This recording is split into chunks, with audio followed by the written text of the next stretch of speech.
प्रिय छात्रों, कक्षा 8 गणित के पहले पाठ के तीसरे लेक्चर में आपका स्वागत है। इसके पहले वाले भाग में हम लोग परिमेय संख्याओं के गुणधर्म की चर्चा कर रहे थे, जिसमें पहली जो प्रॉपर्टी थी क्लोजर प्रॉपर्टी यानी कि समवृत्त, इसको हम लोग बड़े अच्छे ढंग से पढ़े थे।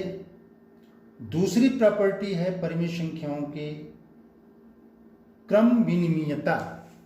क्रम विनिमयता का अर्थ, अगर संख्याओं के क्रम को हम बदल दें तो उसके मान में किसी तरह का कोई अंतर नहीं आता है।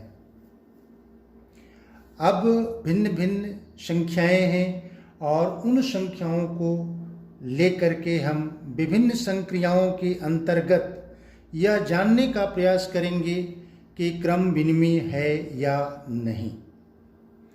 अब हम पहला ये प्राकृत संख्या को लेते हैं। प्राकृत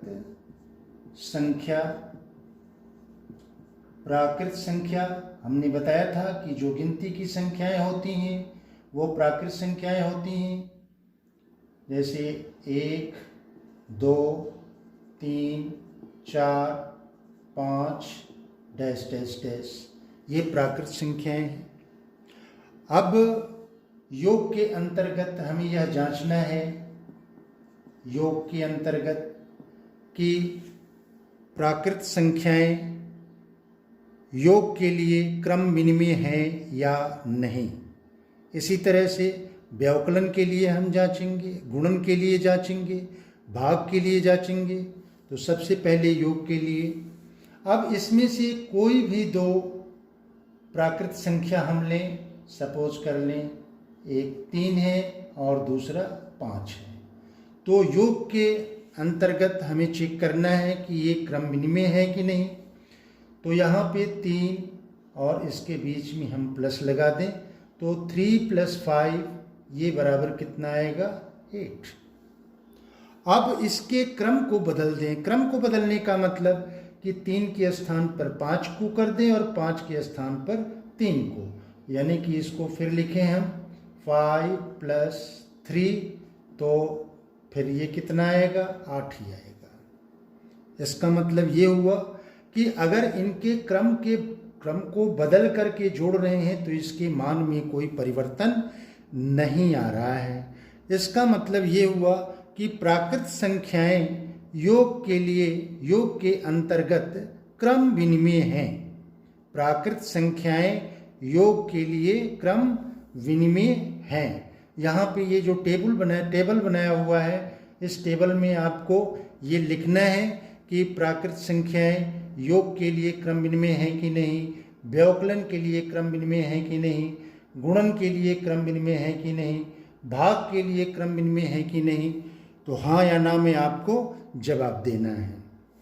तो यहाँ पे पहला कंक्लूजन हम लोगों का निकला, निष्कर्ष, कि प्राकृत संख्याएं योग के लिए क्रम विनिमय हैं।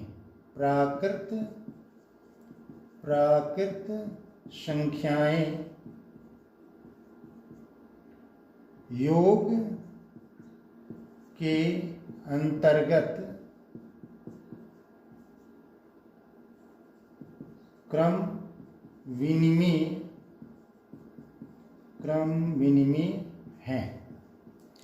अब फिर दूसरी जो संक्रिया है वो है व्यवकलन।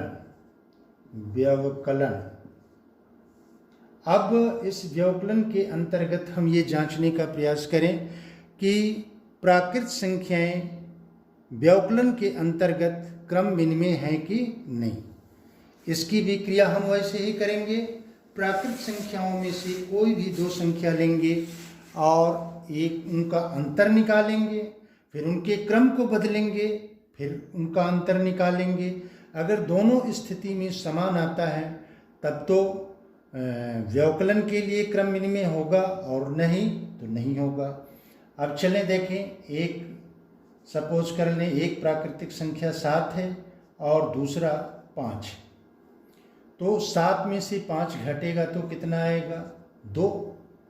अब फिर 5 इसके क्रम को बदल दें, यानी कि 7 के स्थान पर 5 को लिख दें और 5 के स्थान पर 7 को लिख दें, तो ये हो जाएगा 5 माइनस 7, और ये बराबर आएगा कितना, ये -2 होगा।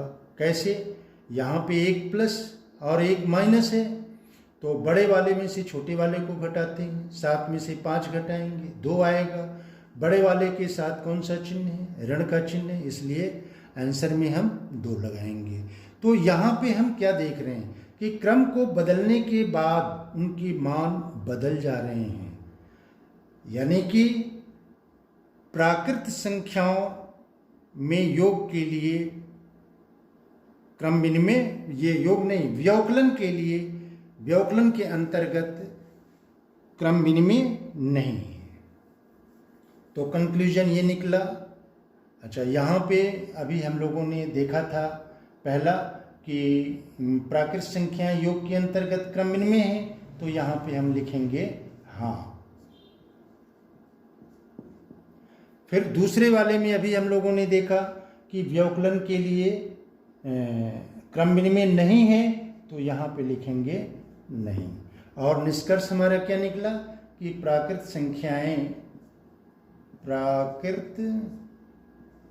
संख्याएं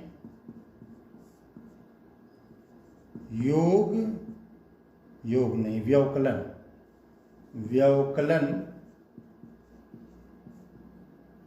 के अंतर्गत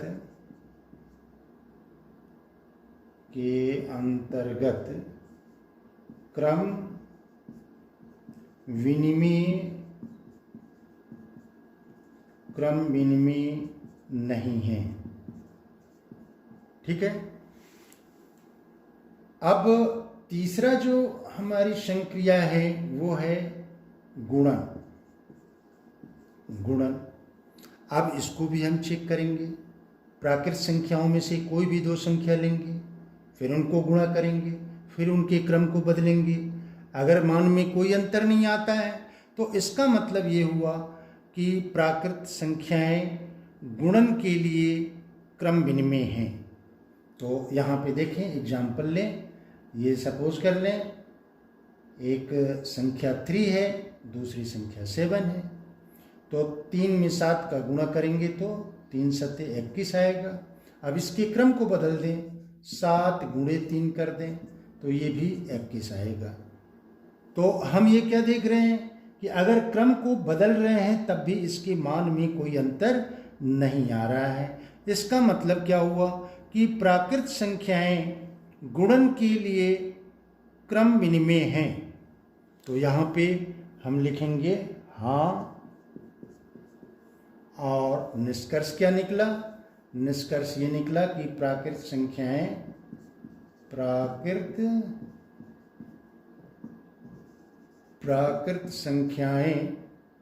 गुणन के अंतर्गत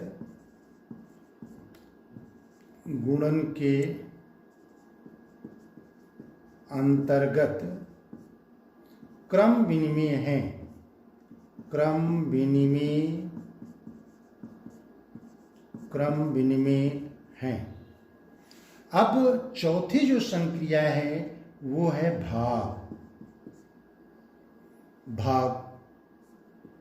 तो इसकी भी जांच हम वैसे ही करेंगे। प्राकृत संख्या में से कोई भी 2 संख्या लें और उसको भाग करें, फिर उनके क्रम को बदलें, फिर भाग करें। अगर बराबर आता है तो क्रम विनिमय होगा, नहीं आता है तो नहीं होगा। अब ये देखें 4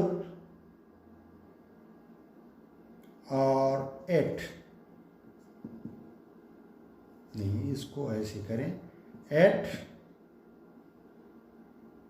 में भाग दें 4 से।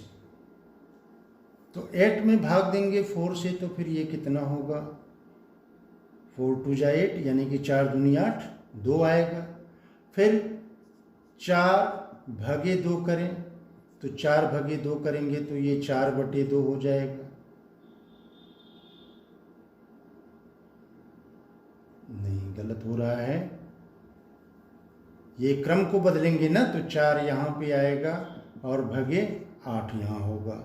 तो 4/8, 4 एकम 4, 4 दूनी 8, ये 1/2 आ गया। तो यहाँ हम क्या देख रहे हैं कि 8 में 4 से भाग दे रहे हैं तो कितना आ रहा है 2, लेकिन 4 में जब 8 से भाग दे रहे हैं तो ये आ रहा है 1/2, यानी कि ये दोनों क्या हैं, दोनों बराबर नहीं हैं। इसका मतलब क्या हुआ कि भाग के अंतर्गत ये क्रम विनिमय प्राकृतिक संख्याएं क्रम विनिमय नहीं है। तो यहाँ पे इस टेबल में हम लिखेंगे नहीं, और यहाँ कंक्लूजन निष्कर्ष क्या है कि प्राकृत संख्याएं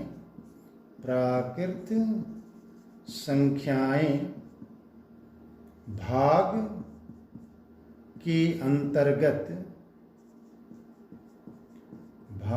के अंतर्गत क्रम विनिमय नहीं है, क्रम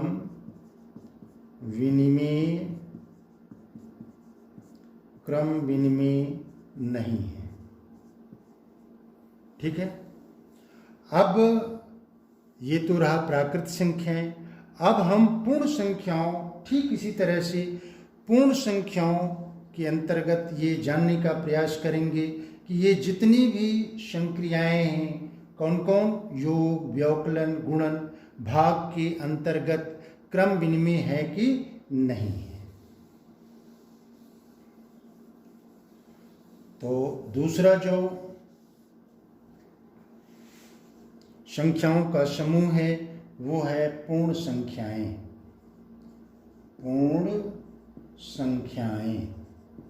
पूर्ण संख्याएं, इसकी भी चर्चा हम लोगों ने किया था। पूर्ण संख्याएं क्या होती हैं? ये प्राकृत संख्याओं में अगर शून्य बढ़ा दिया जाए, यानी कि 0, 1, 2, 3, 4 डैश डैश डैश, तो इन संख्याओं के समूह को हम पूर्ण संख्याएं कहेंगे। अब हमें ये विभिन्न संक्रियाओं के अंतर्गत यह जांचना है कि पूर्ण संख्याओं में योग के लिए या व्यवकलन के लिए या गुणन के लिए या भाग के लिए क्रम विनिमय है या नहीं। यानी कि इनमें से संख्याओं को लेकर के उनके क्रम को हम पलट देंगे, उलट देंगे, तो उसके मान में अगर अंतर नहीं आता है तो वो क्रम विनिमय होगा, अंतर आता है तो क्रम विनिमय नहीं होगा। अब चलिए, पहला जो ऑपरेशन है, संक्रिया है, वो क्या है? योग।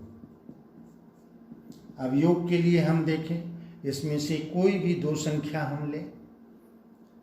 मान लेते हैं एक संख्या 0 है, दूसरी संख्या 5 है, तो 0 में 5 को जोड़ेंगे तो 5 मिलेगा। फिर इसके क्रम को बदल दें, 5 में 0 को जोड़ेंगे तो कितना मिलेगा? 5 ही मिलेगा। एक और एग्जाम्पल देख ले रहे हैं, यानी कि यहाँ पे क्रम को बदल रहे हैं तो इसके मान में कोई परिवर्तन नहीं आ रहा है। अब एक लेते हैं 7 धन 6, 7 और 6 को जोड़ेंगे तो कितना होगा? 13। अब इसके क्रम को बदल दें, 7 के स्थान पर 6 को लिखें और 6 के स्थान पर 7 को फिर हम जोड़ रहे हैं तो हमको 13 मिल रहा है। तो यहाँ से निष्कर्ष क्या निकल रहा है कि पूर्ण संख्याएं योग के लिए क्रम विनिमय हैं, यानी कि यहाँ पे क्रम विनिमय है तो यहाँ हम हाँ लिखेंगे। और हमारा कंक्लूजन क्या हुआ, निष्कर्ष क्या निकला? निष्कर्ष ये निकला कि पूर्ण संख्याएं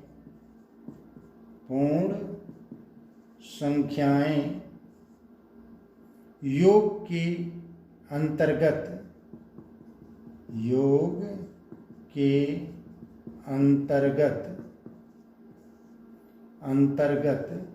क्रम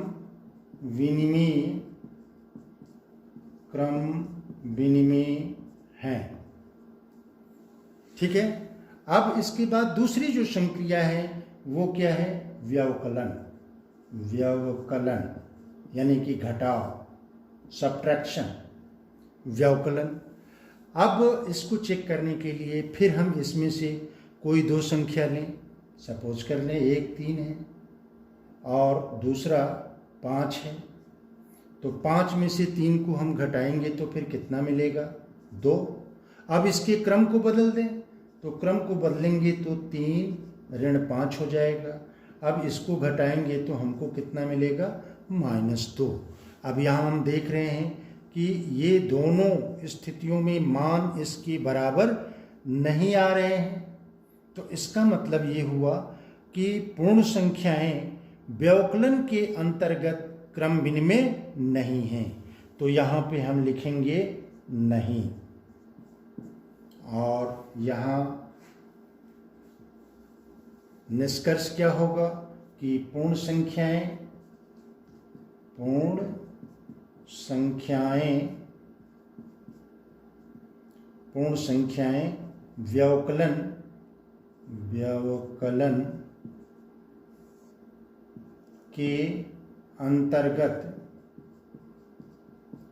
व्यवकलन के अंतर्गत क्रम विनिमय नहीं है। क्रम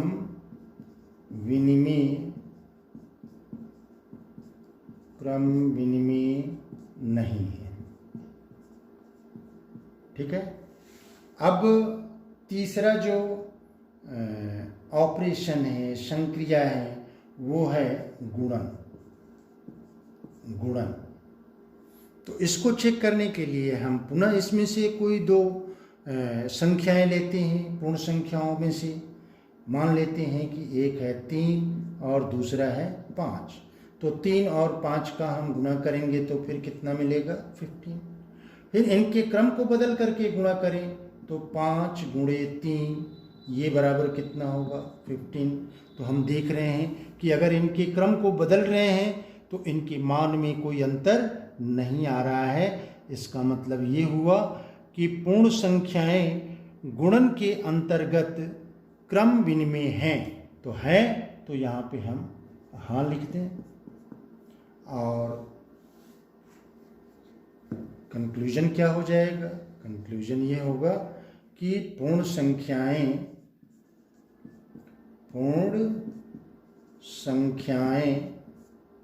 गुणन के अंतर्गत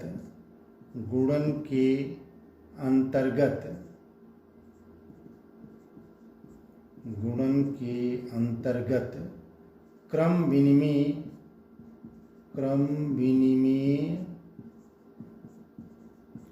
विनिमय हैं। ठीक है। अब जो चौथा ऑपरेशन है, चौथी जो संक्रिया है, वो है भाग। तो भाग के लिए भी इसमें से कोई दो संख्या हम लें। अब ये सपोज कर लें 4/2 लें, तो 4/2 ये कितना हो जाएगा? 2। फिर 2/4 लें, तो 2/4 का मतलब 2/4, यानी कि ये बराबर 1/2। यहाँ हम देख रहे हैं कि दोनों ये बराबर नहीं हैं। इसका मतलब अब हम कह देंगे कि पूर्ण संख्याएं भाग के अंतर्गत क्रम विनिमय नहीं है। तो यहाँ पे हम नहीं भर देंगे, नहीं है। और कंक्लूजन क्या होगा? कंक्लूजन ये होगा कि पूर्ण संख्याएं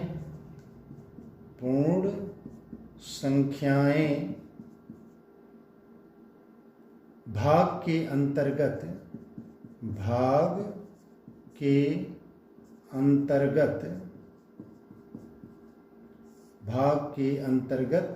क्रम विनिमय नहीं है। ठीक है। अब इसके बाद हम लोगों ने पढ़ा प्राकृत संख्या, पूर्ण संख्या। अब तीसरा नंबर है